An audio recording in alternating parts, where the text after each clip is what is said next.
Hi guys, and welcome to another session of Honest Talk About Women, where you'll learn tips, tricks and strategies on how to navigate the minefields of dating and relationships. Don't forget to hit the like button, subscribe to the channel, and also comment in the comment section. It all helps with the YouTube algorithm. If you have a story you want to share with viewers, then you can contact me on my email address listed below. Today's session will be about holidays. We all need holidays, guys. Everyone's working long hours. And some are working 15, 16 plus hours a day, and it continuously grinds you down.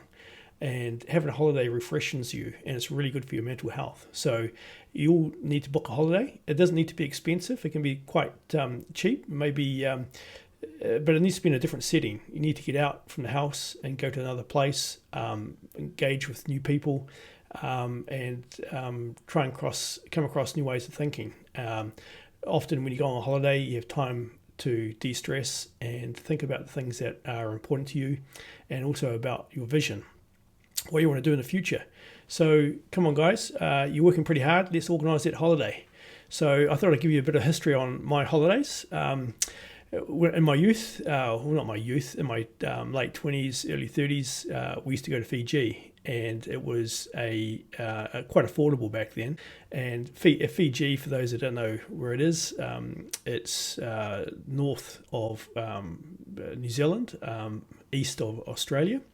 And it's a little island, similar size to Hawaii, but hasn't been as well economically managed as Hawaii. It's got fantastic beaches, the weather's superb. It's got all the likings and trappings of a first world country, but due to poor mismanagement by the government, it's just not a winning country. But having said that, we won't get into the politics, because this is not about politics. This is about relationships, and this particular video is about going on holiday, getting refreshed, and trying to have clarity with your thinking. So we used to go to Fiji quite a bit. It was quite reasonable back then, and we used to fly up, same time zone, as about a 3-hour trip. And there's lots of little islands you can go and stay at, and one of them was called 𝗵𝗂𝘁𝘁𝘁 Island, and it was a lot of fun. People all similar ages. There's functions every night, parties galore, and it was such a small island you could actually run around it in less than 40 minutes. But it was secluded. The weather was superb. It was just showers on the beach and sand. There's a lot of activities you could do on the water, and then at night they had the shower being blown for sundowner drinks, and you all went into the facility for that night's events, and it was a lot of fun. But as I gradually became aware, every year I was going up there and going to other islands, things are becoming more and more expensive. And this is the thing about a holiday: it needs to be a value proposition. It needs to be value for money, because you're working so goddamn hard in your city. You need to go somewhere where you feel you've got value for money. Anyway, as the years went on, it got more and more expensive. And towards the end, in 2012, I remember swimming out to the bar in the pool, and I got a beer. This was in my 30s when I was drinking beer. I don't drink now, or hardly drink at all. But I remember going to going to the bar in the middle of the pool, having a beer, and then signing for it. And I noticed it was $20. And back then, the Fijian exchange rate was 1-for-1 to the US dollar. And so it's $20 for a beer. And I said, hold on, this beer seems expensive. Is it gold plated? I remember making some remark or something like that, but the person serving the drink didn't understand. Anyway, I escalated it to the duty manager, who put me on to the resort manager. And they said, oh, we buy it for $12. We've got to pay a tax on that. So it's like a GST, VAT on top of that. And then on top of that, there's a tourist tax. So there's a tax on top of a tax. So it's coming up to $20. But what I also noticed was the accommodation was getting really expensive too. So, from $300, $400 a night, it was gradually edging up to $1,000 a night. And I thought, no, this is becoming no longer a value proposition. And all the friends I was with had the same sort of feeling, that Fiji was overpricing itself. It was actually cheaper to go to Hawaii, and Hawaii is expensive. it's actually cheaper to go to Hawaii and have a holiday than go to Fiji.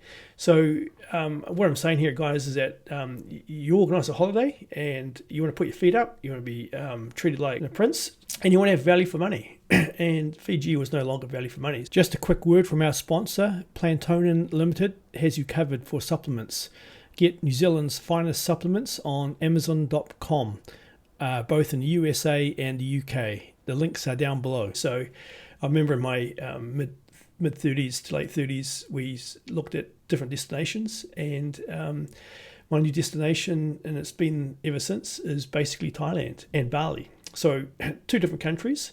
Bali is a island in Indonesia, and Indonesia is a Muslim country. It's very, very strict, but the actual island, Bali itself, is Indian Hindu culture, and it's really nice, and it's super cheap.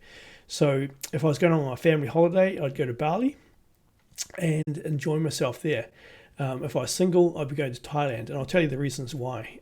So with Bali, the kids love it.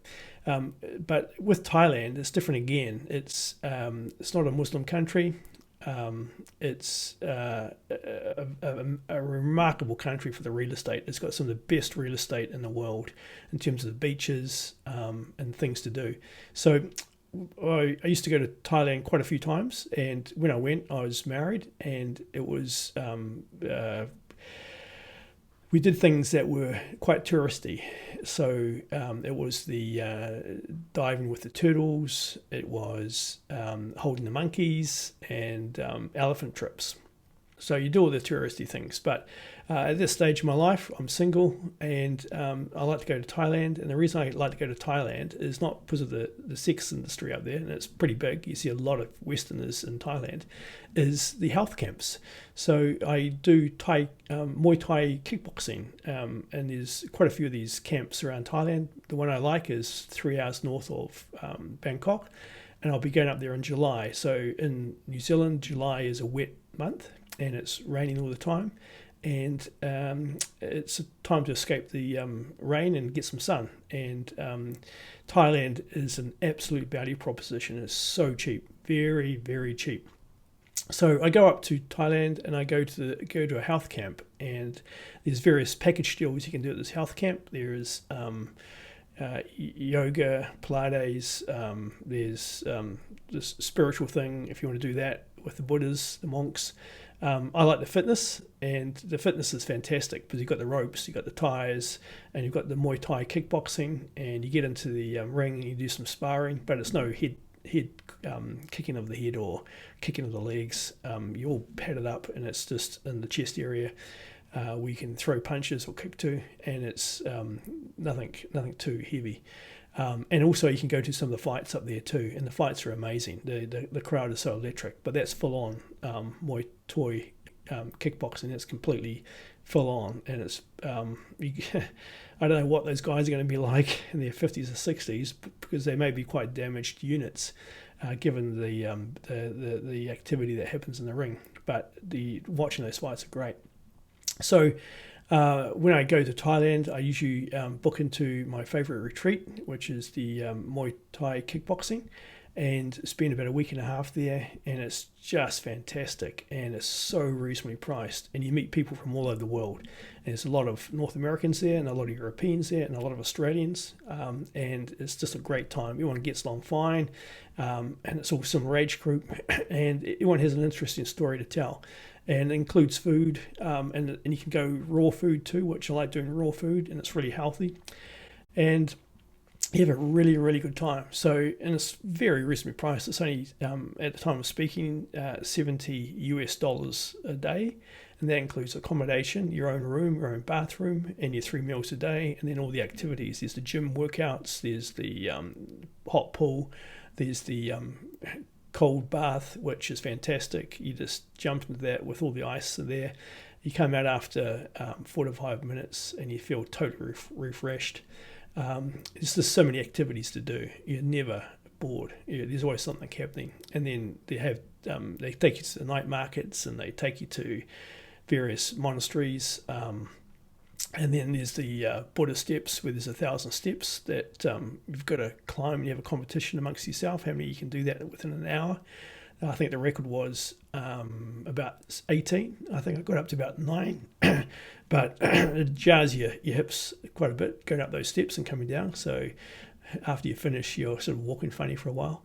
But I thoroughly recommend, guys, Thailand is a great place to go, and I'll be going up there soon, and I'll be doing some videos of it. And there's some real interesting characters up there, and you have a great time. So guys, you're out there working really hard. You've got to think about a holiday. You can't just work 52 weeks of the year and have no fun. And you do something that works for your budget. If it's just going tramping by yourself in the bush, do it. If you've got a bicycle and mountain biking is your thing, do it. You want to get on a motorbike and travel across your country with a backpack on, do it. You don't have to spend a lot of money. And you do it what works for your budget. With Thailand, it costs me about $3,000 and that includes the airfares. So it's really cheap. No issues there. It's a bit of a flight to the country, but it's all worth it. And the food is absolutely superb. Thai food is so yummy. You never get bored of it. And there's so many different dishes. And it's healthy. It's really healthy. Like if you ever go to North America, or if you ever go to Europe and you want a quick meal to eat, it's usually junk food and it's just crap. But you can get food from street retailers, and it's so incredibly cheap, really cheap, $1 to $2, and it fills you up. So organise your year, guys, by planning a time out. Everyone needs time out. You can't just continue on the grind. If you're in corporate and you're just doing long hours, 14, 15-hour days, or you've got your own business, and it's really good for you if you get out and have some time out and look at the wider picture of things and where you're heading long term. So thoroughly recommend planning a holiday, guys, and getting out there. It refreshes you. So that's it for today. I will keep you posted of my travels of Thailand when they come up. And until then, subscribe to the channel, hit the like button, comment in the comment section. It all helps with the YouTube algorithm. And also, if you have a story you want to share with viewers, you can contact me on my email address listed below. Until next time, take care.